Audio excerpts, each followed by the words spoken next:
بسم اللہ الرحمن الرحیم۔ عام طور پہ انتخابات کے بعد سنا جاتا ہے، کہا جاتا ہے، تجزیہ کیا جاتا ہے کہ حالات بہتر ہوں گے، غیر یقینی کی صورتحال کم ہوگی، سیاسی کشمکش بہتر ہوگی، لیکن یہاں صورتحال مختلف نظر آتی ہے۔ بہت افسوسناک صورتحال ہے۔ میرے ساتھ موجود ہیں نذیر لغاری صاحب، سینئر صحافی ہیں، تجزیہ کار ہیں۔ حسن ایوب صاحب نے مجھے جوائن کیا ہے، بڑی تنقید ہو رہی ہے ان پہ ٹویٹر پہ، وہ تنقید ہو رہی ہے، لوگوں کی محبت ہے، کیا معاملہ ہے؟ حسن ایوب صاحب سے پوچھیں گے۔ لغاری صاحب، میرے لیے بڑا غیر معمولی ہے کہ پیر پگارا صاحب اپنے انتخاب کے یا اپنی تعیناتی کے جو بھی پیر جو بھوٹ جماعت کا جو بھی سلسلہ ہے، اس کے بعد پہلی دفعہ کسی احتجاج میں شریک ہوئے ہیں۔ اس سے پہلے انہوں نے اپنا دیدار تو کروایا تھا، یہی جامشورو بائی پاس کے اوپر ہی، میرا خیال ہے جگہ بھی شاید وہی ہے جو ویڈیو سے مجھے لگ رہا ہے۔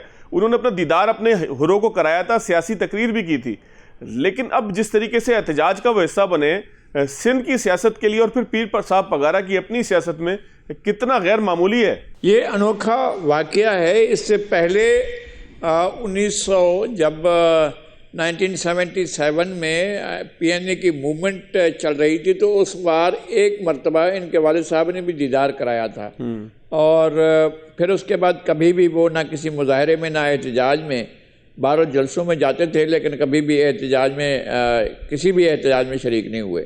اچھا، انہوں نے ابھی کچھ ہی دن پہلے ہم نے پڑھ رہے تھے، وہ یقین دہانی کرا رہے تھے کہ ہم سسٹم کے یا اسٹیبلشمنٹ کے یا اسٹیبلشمنٹ جو طاقت کے مراکز ہیں وہ ہمیشہ ان کے ساتھ رہے ہیں، یہ یقین دہانی بھی کرائی تھی۔ اصل میں جو کچھ لوگ ان کی طرف سے آئے ہوئے ہوں گے، وہ چند لوگ وہ ہوں گے جو ایاز لطیف پلی جو ان کے ساتھ ہیں، وہ اپنی گنتی کے لیے زندگی کے آخری دنوں میں ایاز لطیف پریجو کو سیاسی طور پر ان کے والد نے جو ہے وہ آگ کر دیا تھا، ان سے لا تعلقی کر لی تھی، اور دونوں باپ بیٹوں میں ایک طویل الفاظ کی اور خطوط کی جنگ چھڑی تھی، جو ایک روزنامہ سندھی روزنامہ میں شائع ہوتی رہی تھی، کاوش میں، اور کاوش میں بیٹے کا خط چھپتا تھا، پھر اگلے روز باپ کا خط چھپتا تھا، تو یہ سلسلہ جو ہے وہ چلتا رہا تھا، اور انہوں نے ان کو سیاسی طور پر آگ کر دیا تھا۔ اب بھی جب پریو صاحب کی برسی ہوتی ہے تو وہ ان کی اپنی پارٹی کرتی ہے، لیکن ایاز لطیف نہیں کرتے۔ ایاز لطیف جو ہیں وہ ان کے ساتھ ہیں، پیر پگارا کو بیعت کر لی ہے انہوں نے، اور قادر مکسی صاحب کے پاس بھی اور کوئی راستہ نہیں تھا، انہوں نے بھی بیعت کر لی، کیونکہ سندھ میں قوم پرست قوتیں جو ہیں وہ فیل ہو گئی ہیں اور ان کی کوئی جگہ باقی نہیں ہے۔ چند ایک لوگ جو ہیں وہ اپنا کچھ قسم کی کارروائیاں کر کے وہ اپنے آپ کو زندہ رکھنے کی کوشش کرتے ہیں، لیکن جو بڑے قوم پرست تھے وہ اب نہیں رہے ہیں، لغاری صاحب سیاسی طور پہ بھی لغاری صاحب متبادل بھی نہیں۔ لغاری صاحب سیاسی طور پہ بھی سائیں یونس ہی الیکشن لڑتے ہیں، پیر صاحب خود تو جو ہے وہ سیاسی معاملات پہ بہت ہی تھوڑا وہ سامنے آتے ہیں، تو آپ کو لگتا ہے کہ اس سے کوئی فرق پڑے گا، یا یہ ہرو کا ایک جو ہے وہ اپنے پیر کے دیدار کے لیے ایک اکھٹ ہے کہ جو ختم ہو جائے گا کچھ دیر میں؟ نہیں، انہوں نے ایک دفعہ یہ الیکشن ہارے تھے قومی اسمبلی کا 1985 کے الیکشن میں، اور ان کو گلزار انر نامی خاتون نے دونوں بھائیوں کو ہرایا تھا غیر جماعتی الیکشن میں۔ پیر پگارا صاحب کے دونوں بڑے بیٹے، یہ صبغت اللہ شاہ راشدی جو موجودہ پیر پگارا ہیں، اور ان کے بھائی جو ہیں وہ یونس سائیں، دونوں لڑے تھے الیکشن اور دونوں ہار گئے تھے۔ صوبائی کی ایک سیٹ پر جو ہے وہ گلزار انر نے خالی کی تھی یا خود ہی آئے تھے، اس پر یہ پھر صوبائی وزیر بھی بنے تھے، اور ان کا مباحثہ جو ہے وہ اپنے سسر کے ساتھ چلتا رہا تھا، ماموں کے ساتھ چلتا رہا تھا۔ مخدوم زدہ حسن محمود جو احمد محمود کے والد تھے، وہ پنجاب کی طرف سے یا سرائکی بیلٹ کی طرف سے، اور یہاں سے جو ہے یہ موجودہ پیر پگارا ہیں، ان کے پانی کے ایشو پر وہ یہ یہاں پر وزیر آبپاشی تھے، اور وہ اپوزیشن میں تھے، لیڈر آف دا اپوزیشن تھے میاں نواز شریف جب وہاں پر تھے، تو اس کے آپس میں ان کے سیاسی چشمک چلتی رہی تھی، لیکن کبھی ان کا ایسا نہیں ہوا ہے کہ اس طرح کا احتجاج ہوا۔ یہ پہلی دفعہ ایسا احتجاج ہو رہا ہے، اور یہ بھی پہلے یقین دہانہ کرائی ہیں کہ جناب ہم آپ کے ساتھ ہیں، جو آپ فیصلہ کریں گے وہی مانیں گے۔ ٹھیک ہو گیا۔ میں ذرا حسن صاحب سے پوچھتا ہوں، حسن صاحب یہاں سندھ میں میں نے تو لغاری صاحب سے رہنمائی ایک طرح کی لی ہے، کیونکہ جہاں تک ہمیں سیاست کا پتہ ہے، یہاں سانگڑ اور خیرپور ڈسٹرکٹ کے اندر پیر صاحب کا بڑا زور ہے، بڑے مریدین ہیں، اور ایک نعرہ بھی بڑا مشہور ہے، لغاری صاحب آپ بھی تصدیق کریں گے کہ سر پیر کا اور ووٹ بے نظیر کا یا ووٹ تیر کا، اس طریقے سے ایک نعرہ بھی لگتا ہے، اور پھر اس کا عملی مظاہرہ بھی ہم دیکھتے ہیں۔ حسن صاحب اسلام آباد کی فضاؤں میں بھی کچھ غیر معمولی، جی سر لغاری صاحب میں کہہ رہا تو اس کو کمپلیٹ کر دیجیے گا۔ جی بات نہیں، سندھی میں نعرہ لگتا تھا 70 کے الیکشن میں، سر سائیں جو ووٹ بھٹو جو، ووٹ بھٹو، یہ نعرہ لگتا تھا، اور اس کے بعد یہ کہ سر پیر کا اور ووٹ بے نظیر کا یہ نعرہ بھی لگا. بالکل بالکل. جی آپ بات کریں. حسن صاحب آپ کو غیر معمولی کچھ نظر آ رہا ہے, ہمیں تھوڑا سا غیر معمولی نظر آیا, لیکن لغاری صاحب کہتے ہیں کہ وہ بھی یقین دہانیوں کے بعد کچھ تھوڑا سا غیر معمولی ہے کہ پیر صاحب اپنا دیدار کرا رہے ہیں اپنے مریدوں کو, اور اسی جگہ پہ کرا رہے ہیں جہاں پیر بننے کے بعد انہوں نے کرایا تھا جام شورو ٹول پلازا پہ. تو اسلام آباد میں پاکستان کی سیاست میں غیر معمولی کچھ آپ کو دکھ رہا ہے؟ دیکھیں آج کل سب کچھ غیر معمولی جو ہے وہ دیکھنے کو مل رہا ہے. 8 فروری کے جو انتخابات ہیں اس کے نتائج کو دیکھ لیں, وہ بھی یعنی کسی ایک جماعت کو مینڈیٹ نہیں مل سکا, اور کوئی بھی ایک جماعت جو ہے وہ خوشیاں نہیں منا رہی. جو سب سے زیادہ اکثریت میں جماعت آئی ہے یعنی انڈیپینڈنٹس آئے ہیں, پی ٹی آئی بیکڈ انڈیپینڈنٹس, وہ بھی اس وقت خوش نہیں ہے, وہ بھی دھاندلی کا شور مچا رہے ہیں. اس طرح مسلم لیگ نواز بھی دھاندلی کا شور مچا رہی ہے, پیپلز پارٹی نے بھی دھاندلی پر آواز اٹھانی شروع کر دی, اور سب سے بڑھ کر جو سب سے لاؤڈ وائس ہے وہ مولانا فضل الرحمان کی ہے. مولانا فضل الرحمان کے حوالے سے ایک بات آپ کو بتا دوں میں, فواد صاحب کے مولانا صاحب کے پاس اگر ایک نشست بھی نہ ہو پورے ملک کے اندر, پھر بھی وہ پاکستان کی سیاست کے اندر از اے ریلیونٹ پرسن. وہ ایک اہم شخصیت ہے پاکستان کی سیاست کے, اور سیاست میں اگر وہ اپنی یعنی احتجاج کی سیاست کریں گے تو پھر ان سے زیادہ ریلیونٹ کوئی دوسرا ہے نہیں. تو لہٰذا مولانا فضل الرحمان صاحب کا جو آج کل جو تیور بدلے میں ہے, اس پر جو اس وقت جو جماعتیں حکومت بنانے جا رہی ہیں, ان کو فوری طور کے اوپر ان کو انگیج کرنا چاہیے, ان سے بات چیت کرنی چاہیے, اور ان کے گریوینس کوئی ہیں تو ان کو دور کرنا چاہیے, کیونکہ اس وقت کو ملکی حالات ہیں وہ ویسے ہی پہلے اچھے نہیں ہیں. صاحب آپ سیریس تھریٹ لے رہے ہیں مولانا فضل الرحمان کی کسی دھمکی کو, کی ناراضگی کو, آپ کو لگتا ہے کہ بہت سیریس ہے؟ مولانا صاحب دیکھیں وہ بڑے ایک سنجیدہ قسم کی شخصیت ہیں, وہ بڑھ کے کم مارتے ہیں اور جو بات کرتے ہیں پھر اس پر کھڑے بھی رہتے ہیں. سر نہیں حسن صاحب ایسی بات نہیں کہ وہ ریجڈ ہے. آپ سے صرف ایک اختلاف کر رہا ہوں, انہوں نے تلوے اور جو ہے وہ گرم کرنے تھے, زمین کو دہکانا تھا, جن لوگوں کے لیے انہی کے ساتھ وہ حلوے کھلا رہے تھے انہیں بیٹھے ہوئے تھے, تو آپ یہ کیسے کہہ سکتے ہیں کہ جو وہ کہتے ہیں وہ کرتے ہیں؟ میں کو بات ایکسپلین کر رہا ہوں. دیکھیے مولانا فضل الرحمان صاحب ایک فلیکسیبل شخصیت ہیں, وہ ریجڈ نہیں ہے. ان کے در پر کوئی چل کر آ جائے تو وہ اپنے دروازے بھی کھول دیتے ہیں, اور کوئی جھک کر ان کو ملے تو وہ بازو بھی کھول کر اس کو گلے لگا لیتے ہیں. یہ تو مولانا فضل الرحمان کے اپنا جو ہے طرز سیاست ہے, ان کے اپنے جو طور طریقے اور رواداری ہے. ہاں شرم تو ان کو آنی چاہیے جو ان کا نام بگاڑتے تھے, شرم تو ان کو آنی چاہیے جو کہتے تھے کہ یہ چور ڈاکو ہیں. مولانا صاحب نے تو کبھی جو ہے وہ اخلاق سے گری بھی بات کسی کے بارے میں نہیں کی. یقینی طور پر وہ ان کو یہودی ایجنٹ کہتے رہے, تو آج جو ان کے پاس چل کر آیا ہے وہ یہودی ایجنٹ کا کوئی اگر بقول ان کی بات مان لی جائے تو ان کا جو ہے ساتھی آیا ہے, وہ خود ایجنٹ نہیں آیا, وہ سب ایجنٹ اس کو کہہ سکتے ہیں آپ, اگر ان کے الفاظ کو ہی جو ہے وہ ریپیٹ کروں تو آگے بڑھاؤں تو بیسیکلی دیکھنے کی بات یہ ہے کہ مولانا فضل الرحمان نے بھی ان کو ملا ہے, ملاقات کی ہے, کوئی فیصلہ نہیں کیا. تو مولانا جو کبھی گھاٹے کا سودا کریں گے نہیں, ان کو اپنی سیاست کا بھی اندازہ ہے. کے پی کے اندر ان کا بیس کیمپ ہے, اور کے پی کے اندر جو ان کی سب سے بڑی حریف جماعت ہے وہ پاکستان تحریک انصاف ہے. اسی نے ہرایا نا ان کو سندھ کے اندر, تو کبھی ان کا اتنا بڑا کوئی زور بھی نہیں رہا. مجھے حسن ایوب صاحب, میں لغاری صاحب بھی تصدیق شاید اس کی کریں, مجھے تو جے یو آئی کا سندھ کے اندر ٹھیک ہے کہ وہ الیکشن اس دفعہ لڑے ہیں, اس دفعہ لڑنے سے میری مراد یہ ہے کہ اس دفعہ دوسری پوزیشن پہ بہت سارے حلقوں کے اندر جے یو آئی ہے. خود بلاول بھٹو کے مقابلے میں راشد محمود سمرو ہیں, اسی طرح ایک ایک حلقے کو اگر آپ دیکھتے ہیں جے یو آئی نے اس دفعہ جو ہے وہ آپ یہ کہہ لیں کہ فائٹ کی ہے, ورنہ تو پیپلز پارٹی کلین سویپ کر جاتی, جے ڈی اے کی اتنی بڑی اکثریت نہیں تھی. لیکن اس کے باوجود ہم اگر یہ کہیں کہ جے یو آئی یہاں سے کوئی بہت زیادہ کامیاب ہوتی تھی, تو مجھے تو یاد نہیں پڑتا, میں کوئی بغیر کسی تعصب کے یہ بات کر رہا ہوں, تو کس بنیاد پہ مولانا اتنے جذباتی ہو رہے ہیں؟ کیا لفٹ نہیں کرائی پی ڈی ایم کی باقی جماعتوں نے انہیں؟ نہیں, بات یہ ہے کہ اگر سندھ کی بھی بات کریں تو اسٹریٹ پاور اگر مولانا اپنی شو کریں تو وہ سندھ کو بھی بند کر سکتے ہیں, میں آپ کو یہ بتا دوں. اور بات یہ ہے کہ مولانا صاحب جو ہے وہ اول کے ایک ایکسٹریم پر وہ جائیں گے نہیں, وہ ایکسٹریمسٹ نہیں ہے. مولانا صاحب جو ہے وہ ڈیموکریٹ ہیں, وہ بڑے ریزنیبل آدمی ہیں, تو ان کو انگیج کرنا چاہیے. جو ان کے گریوینس ہیں وہ خود بیان کر سکتے ہیں کہ کہاں کہاں دھاندلی ہوئی ہے, ان کے پاس یقینی طور پر کوئی شواہد ہوں گے, اور ان کے لیے بھی تو لیگل ریمیڈی وہی ہے جو کہ باقی تمام پاکستانیوں کے لیے ہے جو تمام امیدوار تھے. تو مولانا صاحب کو انگیج کر کے ان کو حکومت میں بٹھائیں, یا حکومت میں نہیں بیٹھتے تب بھی ان کو کم از کم اپنے ساتھ جو ہے وہ ایک ورکنگ ریلیشن شپ ان کے ساتھ ہونا چاہیے. میرے خیال کے مطابق اس وقت ملک کے حالات جو ہے اس بات کا تقاضا کر رہے ہیں. لغاری صاحب میرے سینئر ہیں, ان سے کچھ آپ پوچھنے پہ چاک وہ بہتر بتا سکتے ہیں اس والے سے. ٹھیک ہو گیا. لغاری صاحب, مولانا فضل الرحمان کے حوالے سے جو میں نے تبصرہ کیا ابھی کہ مولانا کو سندھ میں کبھی کوئی بہت خاطر خواہ کامیابی نہیں ملی, تو یہ بات درست ہے کہ مولانا کا صفایا کے پی کے اندر ہوا اور وہ انہی کے ساتھ بیٹھ رہے ہیں صرف اس ناراضگی میں کہ اسٹیبلشمنٹ نے ان کے کھاتے میں کوئی سیٹیں نہیں ڈالی؟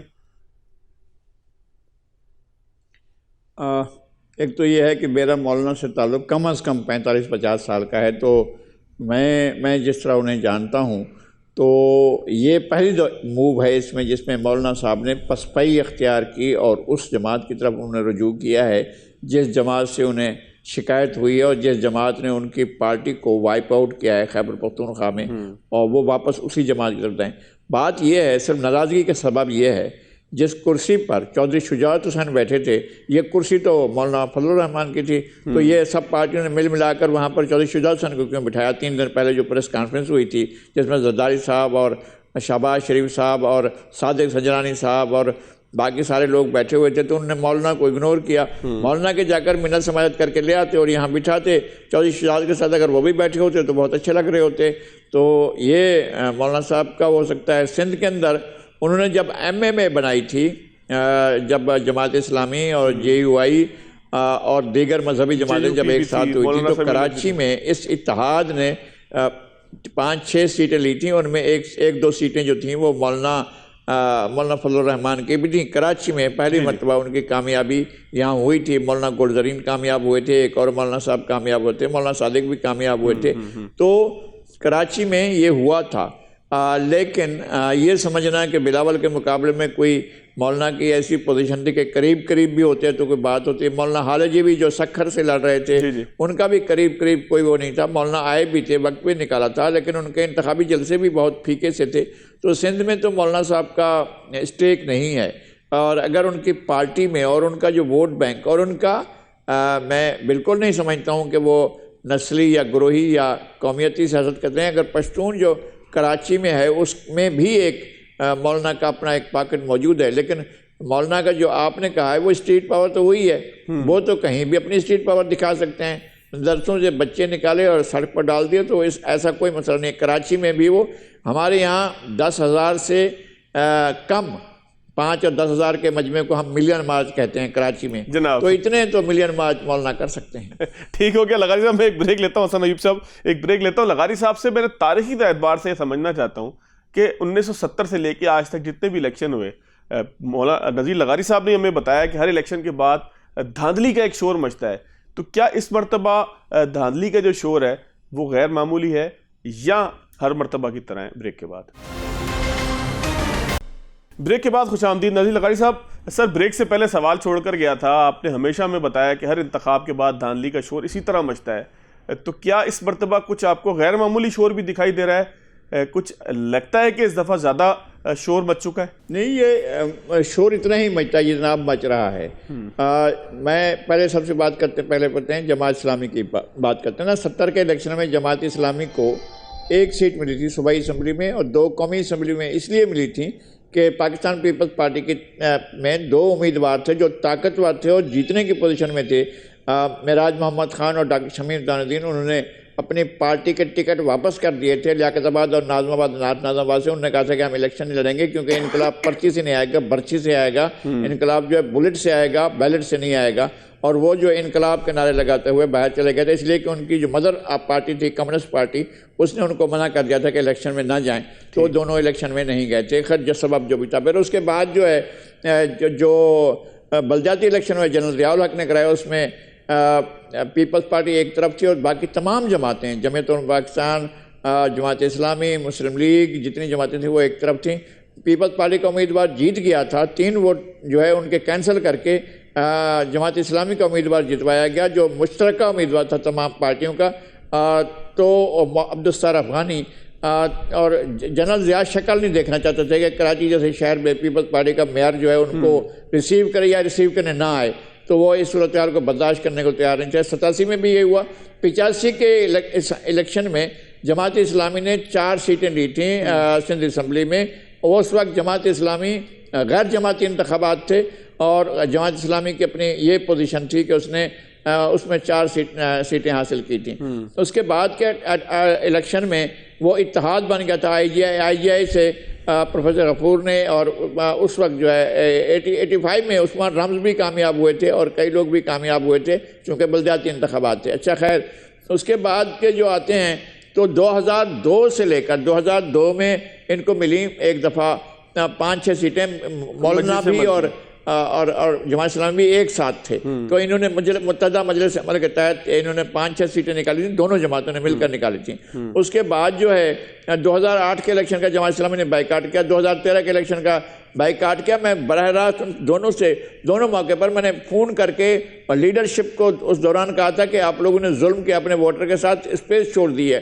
پھر 2013 کے الیکشن ہوئے تو انہوں نے بالکل کراچی میں بائیکاٹ کر دیا الیکشن کا، باقاعدہ اعلان کر دیا کہ ہم بائیکاٹ کر رہے ہیں. 2018 کے الیکشن میں ان کو ایک سیٹ بھی نہیں ملی، اور 2023 میں بھی 2024 کے الیکشن میں بھی ان کو 1 سیٹ ملی، وہ واپس کر دی انہوں نے. باقی 18 میں ایک صوبائی کی سیٹ تھی، 18 میں ایک صوبائی کی سیٹ تھی لیاری سے لغاری صاحب. جی ہاں، ایک سیٹ تھی میرا. اچھا، وہ صوبائی اسمبلی کی سیٹ ہو گئی، قومی اسمبلی نے سیٹ نہیں لی تھی. اچھا لغاری صاحب مجموعی طور پر جماعت اسلامی تو چلے ایک بڑا معمولی سا پارٹ ہے نا اس ساری الیکٹرل پولیٹکس کا. مجموعی طور پر آپ نہیں، جماعت اسلامی کے پاس اسٹریٹ پاور ہے، مولانا فضل الرحمان کے پاس اسٹریٹ پاور ہے. وہ جب باہر نکل آتے ہیں مدارس کے بچے بھی اور ان کی فالوئنگ بھی، ان کی جو رکنیت ہے، جو ان کی ممبرشپ ہے وہ خاصی ہے. اور ممبرشپ کے تحت جو ان کے ممبر ہوتے ہیں سب نکل آتے ہیں، خواتین میں بھی ہے اور مردوں میں بھی ہے، ان کی اچھی خاصی تعداد نکل آتی ہے. تو احتجاج کرنے کی پوزیشن میں ہے جماعت اسلامی بھی، لیکن پی ٹی آئی احتجاج کی پوزیشن میں نہیں ہے. اور لوگ کہتے ہیں کہ پی ٹی آئی کو 2018 کے الیکشن میں نوازا گیا تھا، 14 سیٹیں ان کی نہیں بنتی تھیں، اور اس وقت جو ہے بہت بری حالت تھی ایم کیو ایم کی کہ ان کے جو فاؤنڈنگ تھے، جو فاؤنڈنگ لیڈر تھے، انہوں نے انکار کر دیا تھا، انہوں نے بائیکاٹ کر دیا تھا. تو اس بار انہوں نے بائیکاٹ نہیں کہ اپنے امیدوار اتارے، لیکن ان کو کامیابی نہیں ہوئی. یہ پہلی دفعہ ایسا ہوا ہے کہ ایم کیو ایم کے بانی نے اپنے امیدواروں کا اعلان کیا اور ان کو ووٹ نہیں پڑے. یہ پہلی دفعہ ہوا ہے.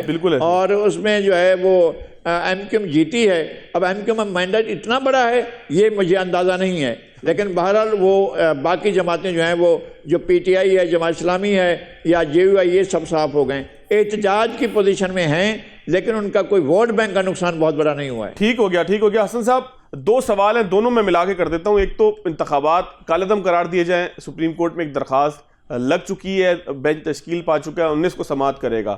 اور پھر دوسری بات، اون چودھری صاحب نے بھی آج پریس کانفرنس کی، مریم اورنگزیب اور ترڑ صاحب نے پریس کانفرنس کی. انہوں نے کہا کہ جعلی فارم 45 تھے جو پی ٹی آئی کے لوگ سوشل میڈیا کے اوپر چلاتے رہے.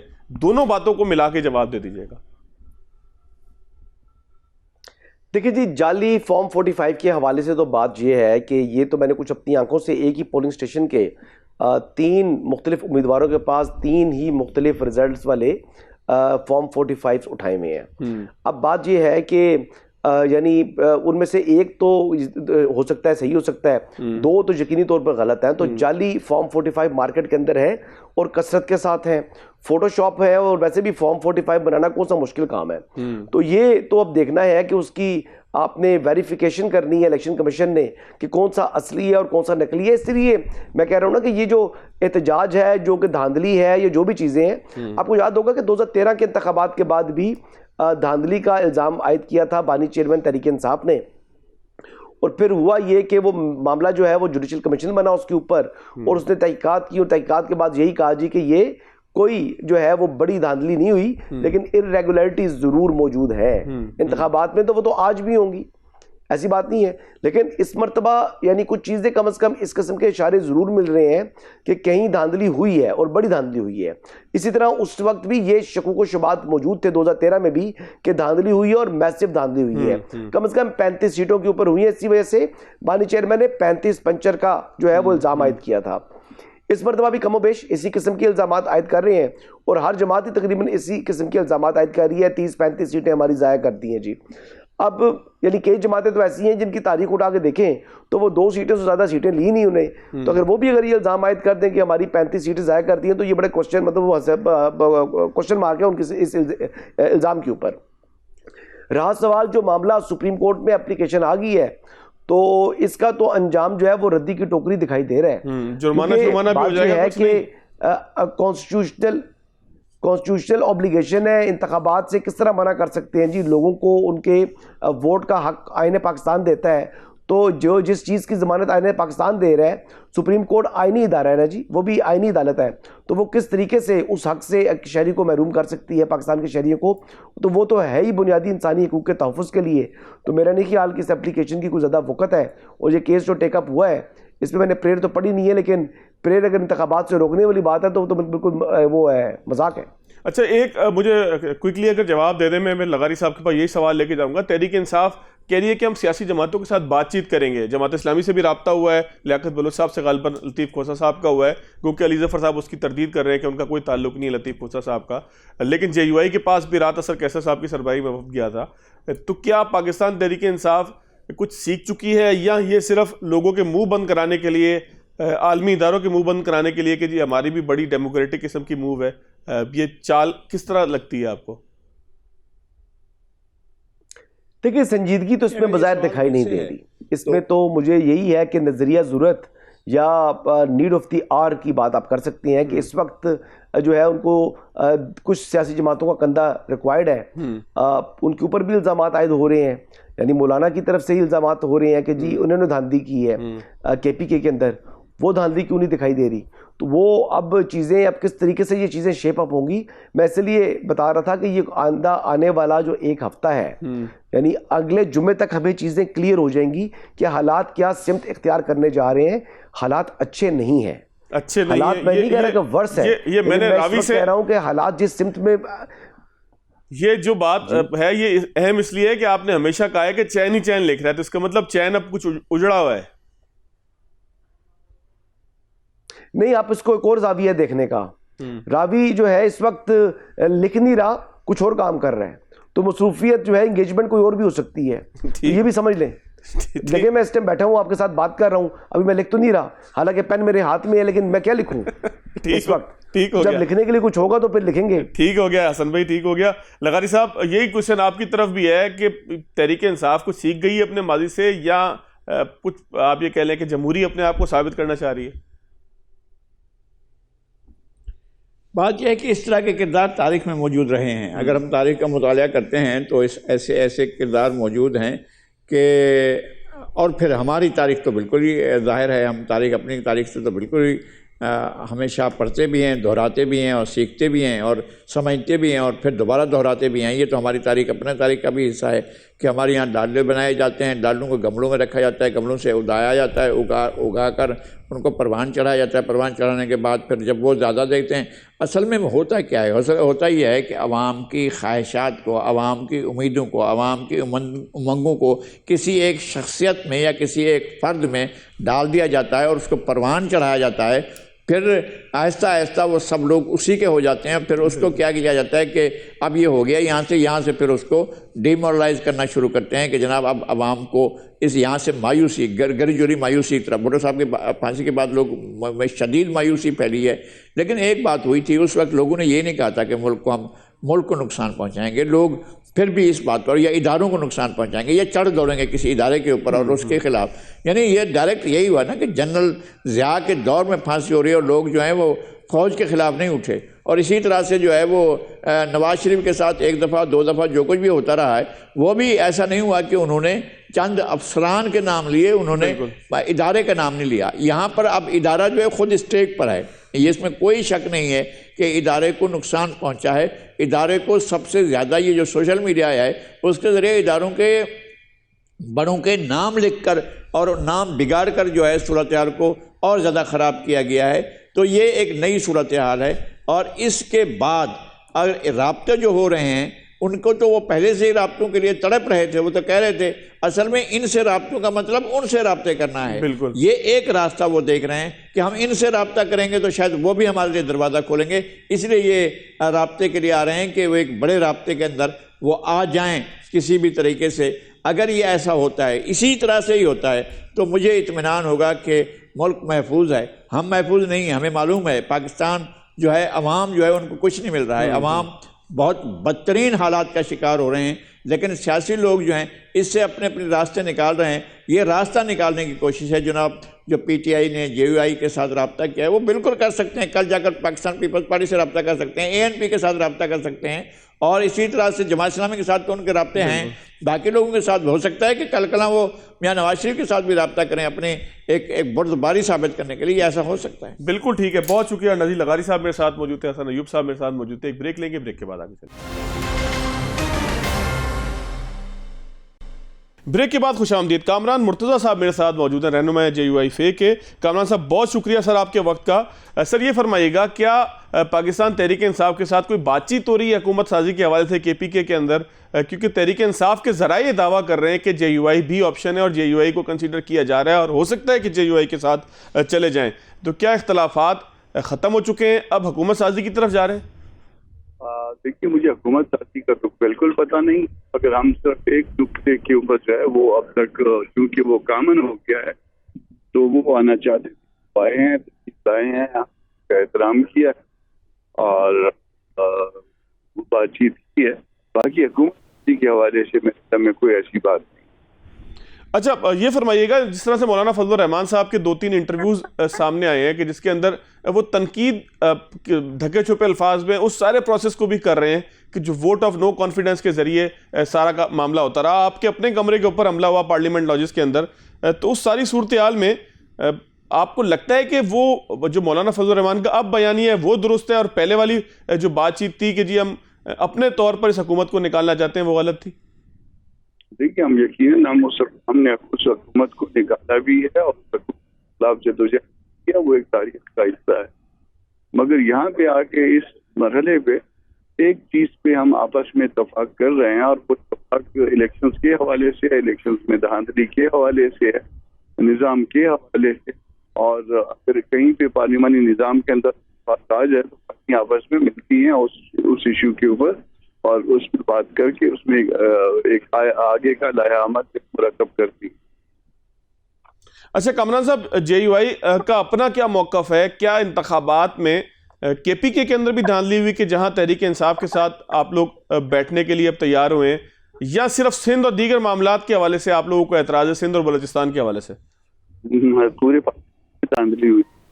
معاملہ کسی ایک صوبے کا نہیں ہے, معاملہ نظام کا ہے. نظام میں جس طرح سے بندر بانٹ ہوتی ہے اس بات پہ اعتراض. اچھا کامران صاحب, آپ ایک ظاہر ہے کہ ایک سینئر قانون دان ہونے کے ساتھ ساتھ قانون کی پریکٹس بھی کرتے ہیں, تو ایک درخواست سپریم کورٹ کے اندر لگی ہے 19 فروری کو جس کی سنوائی ہونی ہے کہ 8 فروری کے تمام انتخابات کو کالعدم قرار دیا جائے, تو کوئی سیریس آپ کو نظر آتا ہے بینچ بھی تشکیل پایا ہے یا یہ درخواست اڑا دی جائے گی؟ آپ کو کیا لگتا ہے آئین قانون کیا کہتا ہے؟ اختیار تو عدالت کا ہے جس عدالت میں یہ معاملہ ہے, مگر بظاہر مجھے اس میں آرٹیکل 225 کا بار نظر آتا ہے. تو جہاں پہ بار ہوگا وہاں پہ انہوں نے دستور نے رستہ بھی بتایا کہ اس طرح کے معاملات کو کس طرح سے ڈیل کرنا ہے. تو اگر سپریم کورٹ ڈائریکٹ کرے گی اور ایز اے ہول ڈیل کرے گی تو مجھے نہیں پتا, مگر بظاہر ایک قانون دان کے طور پہ جو ہے نا یہ معاملہ مجھے اس طرح سے نظر آتا ہے. مگر آپ کو یاد ہوگا کہ ناصر الملک صاحب کا ایک پہلے اس بات پہ بنا اور اس نے کیا تھا, اور بہت ساری جو ہے نا وہ پارٹیوں کا یقیناً جو ہے وہ مطالبہ یہی ہے کہ الیکشن کا آڈٹ کیا جائے, اور اگر الیکشن کا آڈٹ ہو تو وہ بات پتہ چل سکتی ہے کہ کسی کی دھاندلی ہوئی ہے یا نہیں ہوئی ہے اور کس پیمانے پہ ہوئی ہے. اور اگر وہ بہت بڑے پیمانے پہ ہوئی ہے تو پھر اس کے لیے کوئی اس کا حل بھی نکل سکتا ہے. تو کامران صاحب, کیا اگر کورٹ کے پاس اس طرح کا معاملہ آتا ہے کہ بہت بڑے پیمانے پہ دھاندلی ثابت ہو جاتی ہے, ظاہر انویسٹیگیشن کرنا کورٹ کا کام نہیں ہے, تو کورٹ کیا کرے گا؟ نیچے بھیجے گا انویسٹیگیشن کے لیے, کوئی کمیٹی تشکیل دے گا اگر کورٹ یہ سمجھتا ہے کہ واقعی دھاندلی ہوئی ہے؟ دیکھیے دو طرح کی بات آپ کو پہلے تھی, ایک طرف 225 کا بار ہے, یعنی آرٹیکل 225 ممانعت کرتا ہے اس بات کی جو طریقہ کار وضع کیا گیا ہے اس طریقے کے محاورہ جو نہیں چل سکتا, اور دوسری طرف جو ہے نا کورٹ اس کو جو ہے وہ کر کے اور اس میں فکس کر رہی ہے. تو 19 تاریخ تک ویٹ کر لیجیے, دونوں باتیں ممکن ہے. بعض جگہ پہ یہ بھی کہتے ہیں کہ وہ ممانعت جو بار ہے وہ اعلیٰ دستوری عدالتوں کی وہ لاگو نہیں. اچھا کامران صاحب، 2 نمبر فارم 45 کی بات مسلم لیگ نون نے بھی کی ہے، اسی طریقے سے اون چودھری صاحب نے بھی کی ہے، اور سلمان اکرم مہاجر صاحب کے مقابلے میں الیکشن وہ لڑے تھے. تو یہ کیسے ثابت ہوگا کہ کس کے پاس جو فارم ہے وہ 2 نمبر ہے؟ اگر الیکشن کمیشن کے پاس فارم، الیکشن کمیشن نے جو فارم فراہم کیا ہے لوگوں کو، اگر لوگ یہ کہیں کہ جی یہ فارم اور ادھر، مطلب یہ اس جھگڑے کا اختتام کیا ہوگا؟ دیکھیے بہت ساری چیزوں کو ہو جائے تو وہ کام جو ہے وہ آسانی کے ساتھ ممکن 2 نمبر اور 1 نمبر کی پہچان بڑی آسانی کے ساتھ ہو سکتی ہے، اور یہ جدید دور ہے. کوئی بھی معاملہ لیبارٹری میں جاتا وہ 1 اور 2 نمبر کو وہ کلیئر کر دیتا. 3 چیزیں اس میں، 3 کمپوننٹ ہیں اس معاملے کے پورے جس کو آڈٹ کرنا ہے. ایک تو وہ بیلٹ پیپر ہے، بیلٹ پیپر کے ساتھ دوسری چیز جو ہے فارم 45 ہے، اور اس کے بعد پھر فارم 47، 48، 49 کا مسئلہ آ جاتا ہے. یہ ان کو سارا کو ملا کے سامنے رکھنا ہے اور ان چیزوں کو آڈٹ ہونا ہے. 1 نمبر کا بھی فوراً پتہ چل جائے گا، 2 نمبر کا بھی چل جائے گا، اور اگر اس کو مزید جو ہے نا آپ نے وسعت دینی ہے تو پھر اس میں انگوٹھوں کا بھی فرانزک ہو سکتا ہے. اور سارے کا ساتھ الیکشن جو ہے نا وہ 10 دن کے اندر جو ہے نا وہ پتہ چل سکتا ہے کہ وہ ٹھیک تھا یا وہ غلط تھا. اس میں سیمپلنگ کرنے خالی آپ. اچھا، اگر کوئی غلط فارم کی بنیاد پہ دعویٰ کر رہا ہے تو قانون کوئی تعدیبی کارروائی بھی تجویز کرتا ہے؟ اس کے الیکشن میں جو ہے نا وہ انلیگل کرپٹ پریکٹس میں جو ہے نا وہ کافی میں آتی ہیں. خیال ہے اس میں بھی جو ہے نا وہ بعض چیزیں الیکشن کے حوالے سے ہم غلط بنا رہے ہیں یا بتا رہے ہیں، فرض کر لیجیے کہ وہ غلط ہے تو انلیگل اور کرپٹ پریکٹس میں وہ بھی شاید فال کر دیں. بہت شکریہ کامران مرتضیٰ صاحب سر آپ کے وقت کا. قانونی محاذ ہو یا JUI فیک محاذ ہو، دونوں کے حوالے سے بڑی تفصیل سے آپ نے آگاہ کیا. بس ایک پیغام، ایک تکلیف کے ساتھ ناظرین اپنے آج کے پروگرام کا اختتام کریں گے کہ جو کچھ بھی اس ملک کے اندر ہو رہا ہے، مینڈیٹ تسلیم کرنے کے حوالے سے ہو یا مینڈیٹ تسلیم کروانے کے حوالے سے ہو، اڈیالہ جیل میں بیٹھے کسی شخص کی خواہش کے اوپر ہو یا پاکستان کے اندر جو بھی لوگ سیاست کر رہے ہیں ان کے کسی طرز عمل کی بنیاد پہ ہو، اگر ملک کے لیے برا ہے تو خدا را اس کو روکیے، اس صورتحال کو آگے نہ بڑھائیے، یہاں تک نہ لے جائیے کہ لوگ یہ سمجھیں کہ پاکستان کے اندر جمہوری نظام صرف اس کاغذ کی مانند ہے کہ جس کی کوئی حیثیت نہیں، جس کو قانون میں کوئی پوچھتا نہیں ہے. اجازت دیجیے گا آج کے پروگرام سے. اللہ حافظ.